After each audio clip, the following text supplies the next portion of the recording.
The best way to introduce perfectionism is for me simply to share my experience with it, but I promise not to make it all about me or to share my life story.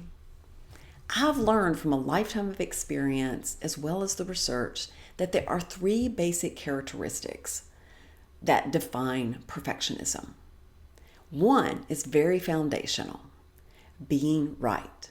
For so long, I was convinced there was a right way to do everything, and I had to discover what it was about everything. I equated right with high standards, and I wanted to achieve them, which meant I needed to improve. I needed to do my best. I needed to be better. I needed to be the best. And this fueled a desire also to be right. And you guessed it, about everything. Whether it was an argument with someone, or my worldview, or the result of every single decision I made, right down to every grocery item. Was it the best price? Was it the most ethical brand? Was it the healthiest? And on it goes. Okay, now when I say this out loud, it sounds ridiculous and exhausting. So you can see the pressure and stress that perfectionist beliefs create, not to mention the impossibility of it all. And then there's all the illogical assumptions and the flawed reasoning that these beliefs rest upon. Okay, so that's the first characteristic. The second one is the approval of others. So logically, if there is a right way and I discover it and I achieve it, then I imagine that others are going to acknowledge that readily. I expected that other people would accept my choices. And I even imagined that somehow they would shower accolades upon me, because wouldn't everybody agree on what's perfect?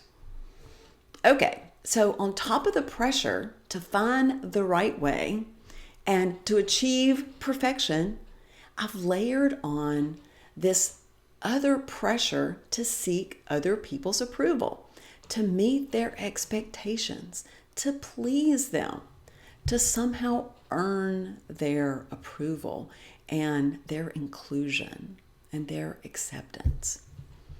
Yikes! You can really see how this is setting yourself up for failure. Okay, which leads to the third point. So the first one is there's a right way. The second one is that we know that you've got to get other people's approval. And the third is being wrong. So while I'm seeking to find this narrow right way and to earn other people's approval, I'm terrified of being wrong. And there are so many ways to be wrong. I dreaded mistakes. I hated criticism and greatly feared it. And let's just don't even talk about the possibility of failure. So I couldn't fail, I couldn't make mistakes, and I didn't want to be criticized. So the only thing left then is to do everything right the first time. Whoa! Interestingly, it was that fear of failure that fueled my procrastination. I could get paralyzed when I didn't know what to do.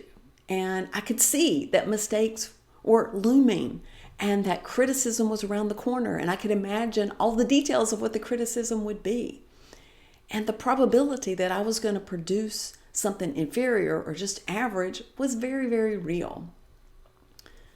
And of course, this just fuels the possibility of your fears coming true. All right. Those are the 3 points: the right way, others' approval, and the fear of failure. Now, at this point, you might be even questioning my sanity. Does this woman have any logical reasoning skills? Has she ever managed to even get out of the bed? Well, I know that none of this is logic. And I think I've known that all of my life. But you probably know that human beings are very capable of embracing behavior that's not logical. And that's part of the tricky thing about our brains. So yes, I know at a conscious level, none of this is logical, but it gets revealed in the behavior and it still is very, very real. and it produces these unpleasant emotions. So perfectionist beliefs create stress, frustration, anxiety, self-doubt, hyper self-criticism, overwhelm, fear. You get it. So this collection of negative emotions that result from perfectionist beliefs are what I call inner chaos. And that's kind of the dark side. But hang on. There's an upside. Not everything was negative.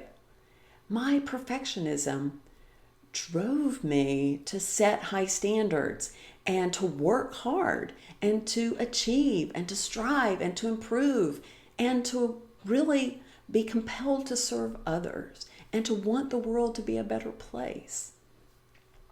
I'll share an example. I didn't go to college after high school.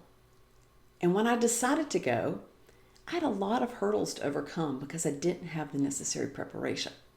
Long story short, it took me 11 years to get my undergraduate degree. But at the end of it, I graduated with honors from an honors college, and I was truly transformed by that education. I went on to get a master's and a PhD in history in half the time, and I had a career in higher ed as a history professor.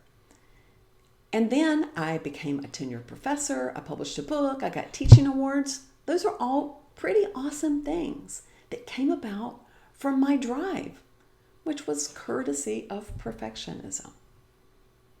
So let me wrap this up and make it most relevant to you. Perfectionism is a collection of beliefs that are commonly held, and they're a byproduct of being human. These beliefs are deeply entangled in complicated ways with our human conditioning and this survival function in our human brains. I am not the only person who has these beliefs. And a lifetime of experience and a lot of insights from others' research have taught me that the many ways this shows up is in a wide spectrum of the population. For some people, these beliefs never get embedded in their psyche, and they're not bothered by them. Lucky people. But on the other hand, some people, it makes them great achievers. They do amazing things, although perhaps they experience a lot of stress along the way. And then, sadly, for some people, perfectionist beliefs really limit them. They become obstacles to accomplishing what they're capable of. And they live a life filled with a lot of frustration. And then there's everything in between on that spectrum. But you don't need to take a test to know if perfectionism has affected you negatively. You don't even need to embrace the label perfectionist, which I didn't for a long time because I mistakenly assumed that perfectionists were perfect. Of course, I've long since learned that it's those of us who are most acutely aware of our imperfection that suffer the most from these beliefs. And beliefs is the key to understanding perfectionism. These beliefs are often not at our conscious awareness, but they show up in all of their contradictions in our behavior. If you can relate to perfectionist beliefs, if you've experienced these negative emotional consequences of inner chaos, then I hope that you will start a journey towards defanging perfectionism. I'm not sure that you ever really overcome perfectionists. I think it's a part of who we are. But I absolutely know from my experience and others that you can tame that inner chaos and mitigate the more negative effects and enhance the positive aspects and achieve more. I'm Janet Hudson, and I am a coach, and I work with people to tame their inner chaos. You can find me at tametheinnerchaos.com. Check it out, learn more, or watch some of my other videos. Thanks.